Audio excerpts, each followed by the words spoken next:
This channel does not promote any violent, harmful or illegal activities. All content provided by this channel is meant for an education purpose only.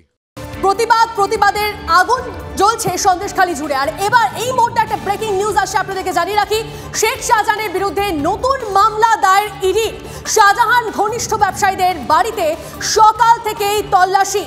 কেন এই শাহজাহান ঘনিষ্ঠ ব্যবসায়ীদের বাড়িতে পৌঁছে যাচ্ছে কেন্দ্রীয় তদন্তকারী সংস্থা? কি লিঙ্ক রয়েছে সমস্তটা জানবো। আমাদের প্রতিনিধি সিজার মন্ডল আমাদের সঙ্গে রয়েছেন। সিজার, আমরা দেখেছিলাম শেখ শাহজাহানের নাম উঠে এসেছিল রেশন দুর্নীতি মামলায় জ্যোতিপ্রিয় মল্লিকের লেখা একটি চিঠির সূত্র ধরে, কিন্তু তার পরবর্তীতে আমরা দেখলাম সেই মামলায় একবারও হাজিরা দিলেন না। চতুর্থবার এখন পর্যন্ত তাকে তলব করা হয়েছে এবং তিনি আগাম জামিনের আবেদন জানিয়েছেন। তার মাঝখানেই শেখ শাহজাহানের বিরুদ্ধে নতুন করে মামলা দায়ের করলো এনফোর্সমেন্ট ডিরেক্টরেট। মূলত তার বিরুদ্ধে রাজ্য পুলিশের কাছে হওয়া একটি জমি দখল এবং খুনের যে এফআইআর, তার ভিত্তিতে এই মামলা। এবং যেটা আমরা জানতে পারছি যে শেখ শাহজাহানের যে মাছের ব্যবসা, ভেড়ির ব্যবসা, সেই সংক্রান্ত বিষয় নিয়েই কিন্তু তদন্তে নেমেছে ইডি। এবং সেই কারণে সেই ব্যবসার সংক্রান্ত যে ব্যবসায়ীরা, অন্য ব্যবসায়ীরা রয়েছেন, অর্থাৎ শেখ শাহজাহানের সঙ্গে ব্যবসায়িক যোগ রয়েছে যে ব্যবসায়ীদের, সেই রকম 6টি জায়গায় এই মুহূর্তে তল্লাশি চলছে। অর্থাৎ কোথাও এনফোর্সমেন্ট ডিরেক্টরেট অধরা শাহজাহানকে বাগে পেতে তাকে আর্থিক দিক থেকেও প্যাঁচে ফেলার কৌশল নিচ্ছে বলে মনে করা হচ্ছে। বেশ, ধন্যবাদ সিজন। যেমনটা আপনাদেরকে বলছিলাম, সকাল থেকেই এই শাহজাহান ঘনিষ্ঠ ব্যবসায়ীদের বাড়িতে তল্লাশি চলছে। ইডি তদন্তকারী আধিকারিকরা পৌঁছে গেছেন এবং এই মুহূর্তে আমাদের সঙ্গে গ্রাউন্ড জিরো থেকে রয়েছেন সোমা এবং সুশোভন। সোমার সঙ্গে কথা বলবো। সোমা, এই মুহূর্তে তুমি যেখানে রয়েছো, তুমি যেখানে কথা বলছিলে এবং সেখানে এক ব্যবসায়ীর বাড়িতে ইতিমধ্যেই তল্লাশি চলছে, কোনো আপডেট কি পেলে?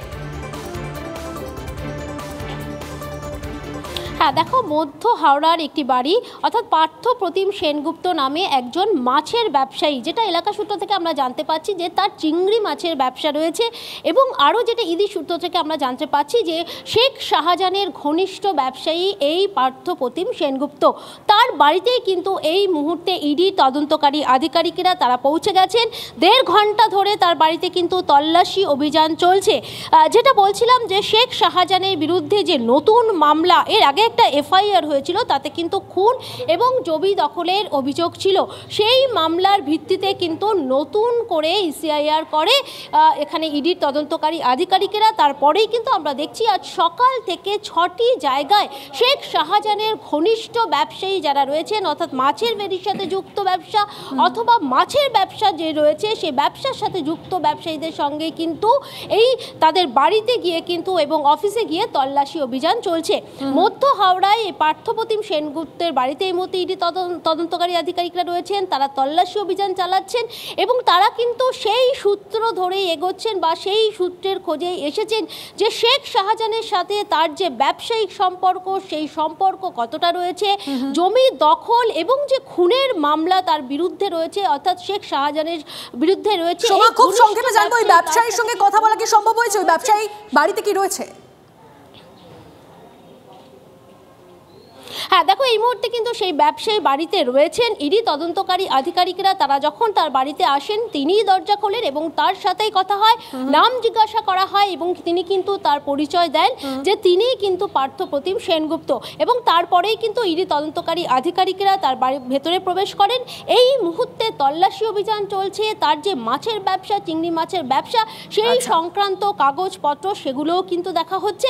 এবং এলাকা সূত্র থেকে আমরা যেটা আরও জানতে পাচ্ছি যে এই যে পার্থ প্রতিম সেনগুপ্ত, তার যে এই বাড়িটি রয়েছে, এছাড়াও কিন্তু এই এলাকাতে তার আরো 2টো বাড়ি রয়েছে, সেরকমই কিন্তু আমরা খবর পাচ্ছি। ফলে ইডি নজর রাখো সোমা, পার্থ প্রতিমের বাড়িতে পৌঁছে গিয়েছে ইডি তদন্তকারী দল এবং সেখানে ইতিমধ্যেই তল্লাশি চলছে, অভিযান চলছে।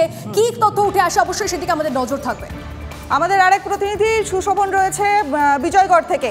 শাহজাহান ঘনিষ্ঠ ব্যবসায়ীর বাড়িতে সকাল থেকে তল্লাশি চলছে, কি জানতে পারছো? দেখো, সকাল থেকেই প্রায় 1.5 ঘন্টা হয়ে গেল এই যে বিজয়গড়ের বাড়ি, এই বাড়িতে তল্লাশি চলছে।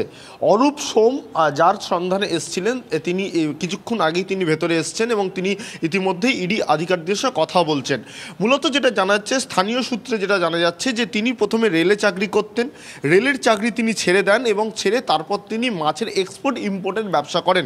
যেমন আমার সহকর্মী সিজার মণ্ডল বলছিল যে একেবারেই যে ইসিআইআর করা হয়েছে, সেই ইসিআইআর এর মাধ্যমে ইসিআই এফআইআরের পরে তদন্তকারীরা জানতে পেরেছেন যে কোন কোন ব্যবসায়ী তার এই শাহজাহানের সঙ্গে জড়িত রয়েছেন। তার কারণ যেটা জানা যাচ্ছে যে প্রথমে জমি দখল করা হতো, তারপর সেই জমি দখল করে বিক্রি করে দেওয়া হতো, বিক্রিতে যে টাকাগুলো আসতো সেই টাকাটা মাছের ভেড়িতে লাগানো হতো। অর্থাৎ এই যে টাকার যে একেবারে যে সুন্দরভাবে টাকাকে অন্য জায়গায় বিনিয়োগ করা, কিভাবে বিনিয়োগ করত, কোন কোন ব্যবসায়ী এর সঙ্গে জড়িত রয়েছে তদন্ত করতে গিয়ে ৫-৬টা লোকেশনে তারা সন্ধান পায়, ৫-৬টা ব্যক্তির সন্ধান পায়। আজকে তারা অভিযানে নামে এবং এই বর্তমানে অরূপ সোম তিনি ভেতরেই রয়েছেন, তিনি ইতিমধ্যেই তাকে যা যা জিজ্ঞাসা করছে তিনি উত্তর দিচ্ছেন এবং বেশ কিছু এভিডেন্স সেগুলো সংগ্রহ করার কাজ চলছে। এবং এই যে ব্যবসার মধ্যে কারা কারা টাকা দিত, কোথায় কোথায় টাকা যেত এবং এই শাহজাহানকে কিভাবে টাকা পৌঁছে দেওয়া হতো, আদৌ এই টাকাগুলো শাহজাহানকে একেবারে সরাসরি নিতেন না ঘুরপথে নিত, অর্থাৎ এই বিষয়টা যে আর্থিক লেনদেন সংক্রান্ত যে একাধিক প্রশ্ন তদন্তকারীদের মনে রয়েছে, এই আর্থিক লেনদেনের বিষয়টাই কিন্তু একেবারে পরিষ্কার করার জন্য তারা কিন্তু আজকে এই অভিযানে নেমেছেন, যার মধ্যে বিজয়গড়ে এখন এই অভিযান চলছে প্রায় ১.৫ ঘন্টা হয়ে গেল এবং যার জন্য এসছেন সেও এই ঘরের মধ্যেই রয়েছে। ধন্যবাদ সুশোভন। আজ আবার ইডির বিশেষ আদালতে কিন্তু শেখ শাহজাহানের আগাম জামিন মামলার শুনানি। রেশন দুর্নীতি মামলায় ব্যাংকশালে ইডির বিশেষ আদালতে আগাম জামিনের আর্জি জানিয়েছেন কে? সন্দেশখালীর সেই হারিয়ে যাওয়া লুকিয়ে থাকা তৃণমূল নেতা। আজ সেই মামলারই শুনানি।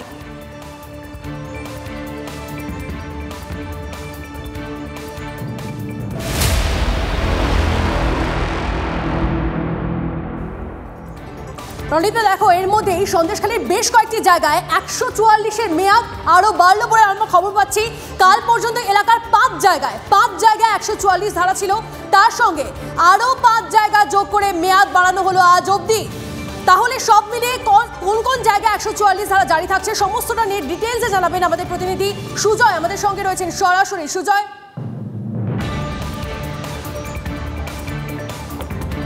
একেবারে দেখো, এই মুহূর্তে সব মিলিয়ে বলা যায় যে ৯টি জায়গা, সন্দেশখালী মূলত ৯টি জায়গা এই মুহূর্তে কিন্তু ১৪৪ ধারা জারি রয়েছে এবং ১৪৪ ধারা জারি করার ক্ষেত্রে বা ১৪৪ ধারার যে নিয়মগুলি রয়েছে সেই নিয়ম অনুযায়ী কিন্তু কোথাও কোনো জমায়েত করতে দেওয়া হচ্ছে না। ৪ থেকে ৫ জনের অধিক জমায়েত যদি কেউ করেন সেই জমায়েতকে অবৈধ ঘোষণা করা হচ্ছে এবং ৪ থেকে ৫ জনের অতিরিক্ত কেউ যদি জমায়েন তাদেরকে কিন্তু, যদি তারা কেউ গ্রামবাসী হন তাদেরকে কিন্তু সরিয়ে দেওয়া হচ্ছে, অর্থাৎ তাদেরকে সেই জায়গা থেকে সরিয়ে দেওয়া হচ্ছে।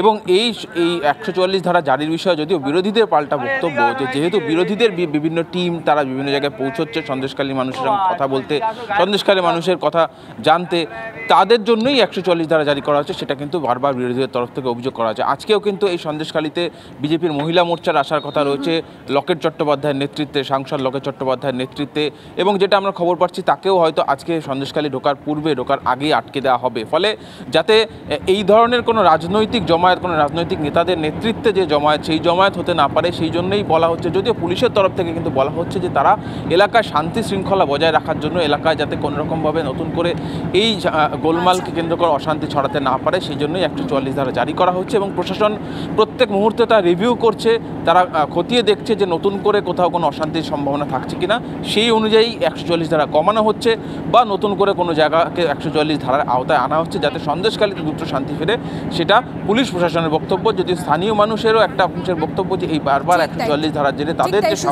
সেদিকে আমাদের নজর থাকবে। আপাতত ধন্যবাদ। একদমই, এখনো কিন্তু ফুঁসছে সন্দেশখালী। আজ সন্দেশখালীতে বিজেপির মহিলা মোর্চা, ওই দলে থাকার কথা অগ্নিমিত্রা পাল, লকেট চট্টোপাধ্যায়, প্রিয়াঙ্কা টিব্রেওয়াল, ফাল্গুনী পাত্রদের প্রত্যেকের থাকার কথা। শেখ শাহজাহানের গ্রেপ্তারের দাবিতে এখনো উত্তাল সন্দেশখালী। গতকালও সন্দেশখালীর তৃণমূল বিধায়ক সুকুমার মাহাতোকে ঘিরে বিক্ষোভ দেখিয়েছে এলাকাবাসীরা। আজ বিজেপির মহিলা মোর্চাকে পুলিশ সন্দেশখালীতে ঢুকতে দেয় কি না তা নিয়ে শুরু হয়েছে জল্পনা।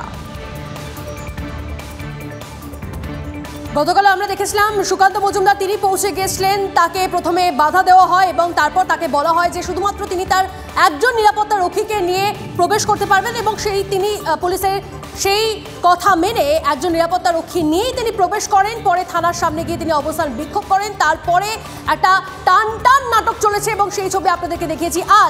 আজ সন্দেশখালীতে বিজেপির মহিলা মোর্চা পৌঁছতে চলেছে। তার আগে একটু আগেই যে খবর আপনাদেরকে দিচ্ছিলাম, মোট ৯ জায়গায় ১৪৪ ধারা জারি রয়েছে, তার মধ্যেই আজ সন্দেশখালীতে বিজেপির মহিলা মোর্চা পৌঁছতে চলেছে বলে খবর পাচ্ছি আমরা। এর মধ্যে আরো একটা খবর আপনাদেরকে জানিয়ে রাখি, টিটাগড় স্টেশনের আপ ও ডাউন লাইনের মাঝে যান্ত্রিক ত্রুটি, বন্ধ রেল পরিষেবা, চরম ভোগান্তি, যাত্রী ভোগান্তি। মেরামতির কাজ চললেও কখন পরিষেবা স্বাভাবিক হবে সেটা নিয়ে রেলের তরফে নিশ্চিতভাবে কিছু জানানো হয়নি। রেল কর্তৃপক্ষ ঠিক কি জানিয়েছে জানাবেন আমাদের প্রতিনিধি সায়ন্ত আমাদের সঙ্গে রয়েছেন। সায়ন্ত, একদমই, দেখো টিটাগড় স্টেশনের অদূরে আপ এবং ডাউনের মাঝে এই পয়েন্টের ত্রুটি দেখা দিয়েছে এবং যে কারণে আপ এবং ডাউনের বেশ কয়েকটি ট্রেন দাঁড়িয়ে পড়েছে। রেলের তরফে ইতিমধ্যে জানানো হয়েছে পয়েন্টে মেরামতের কাজ শুরু হয়েছে, কিন্তু কখন নিশ্চিতভাবে রেল পরিষেবা আবার স্বাভাবিক হবে তা কিন্তু বলা যাচ্ছে না, কারণ এই মেরামতের কাজ দীর্ঘক্ষণ ধরে চলবে।